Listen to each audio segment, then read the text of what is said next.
Hello mga inay, magandang araw sa inyong lahat. Ito na naman tayo, another video. Simpleng araw lang naman. Ito ay magluluto tayo ng ulam or tinatawag nila tong rajma or sa English ito ay red kidney beans. So ito yung mga ingredients.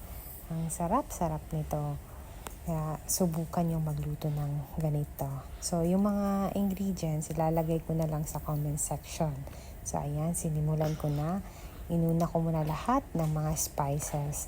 At next, yung chili. Tapos nilagay ko na rin ang onion. Sana matikman nyo to. Habang nagigisa ako, may makulit na bata. Ito, gustong magpakarga. Ayan. Panaiiyak siya kanina sa akin. Gusto lang pala dumede. So, ayan. Tapos na siyang nagdede. So, pakarga na naman. She want to see daw anong niluluto ko, 'di ba? Bigat-bigat pa naman itong Veronica na to. Naantok na siya. So, ayan. Papakute siya sa camera. Tingnan nyo. Hi, Veronica. At ayan mga ina, isusunod na natin yung garlic. Dapat damihan talaga ang garlic para mas masarap yung buong buo talaga na garlic. At ito naman, i-prepare ko na yung mga masala na gagamitin ko. So ito pala yung gagamitin ko, turmeric powder, cumin powder, coriander powder, at garam masala, at salt na rin. At ito na nga, nilagay ko ang red kidney beans. Habang itong mga anak ko pala, habang nagluluto ako, nandito sila sa sala, naglalaro. Diba, napaka-peaceful.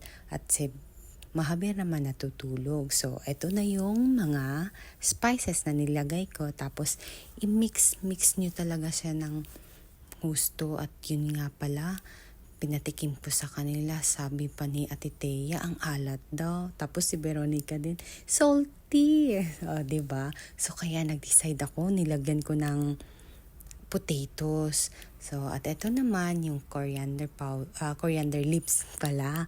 Ito, hindi talaga nawawala to sa kusina namin kasi kailangan talaga yan. So, ito, luto na siya, 'di ba?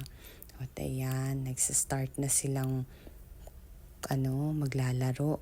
Larong kain. So, 'di ba? Habang parang picnic lang, pero nag-i-enjoy sila na kumakain. So, nag-decide din ako, okay, dyan na lang kayo kakain. Gustong-gusto naman ni Veronica, si Ate Thea, kinuha na lang niya yung plastic para hindi daw madumihan ang floor namin. Diba? Yan, simula na sila. Si Veronica na matakaw, nag-i-enjoy. Diba? Pero hindi maanghang yan yung nilagay ko kasi para makakain kaming lahat kasi yung asawa ko gustong-gusto naman niya na maanghang talaga pero di naman makakain ng mga bata. So, yung asawa ko ang nag-a-adjust sa kanila. Kaya nakakain din nila ng ganyan, 'di ba? Hala nga, yun nga pala, ang tagal-tagal din namin hindi nakapag-upload. Busy talaga si nanay sa mga bata at sa mga gawaing bahay. Yun naman talaga ang priority ko eh. So, hanggang dyan lang muna yung vlog namin. Etong araw na to, napakasimple at napakasaya. So, ayan, busog na busog. Continue lang sila sa pagkakain. At ako din, kakain na rin. So, ayun nga pa yung pagkain ko. O, diba? Sarap-sarap. At ayan, lilabas ko rin sila. Pupunta nga pala kami ng Nesto para may titinan ako na pangregalo pero hindi ko nakita yung gusto namin eh. So, ayan lang muna. Yung mga anak ko nag-i-enjoy sila sa taas. Tingnan mo. Oo, nilalaro pa nila yung swing mga sa display ng Nesto.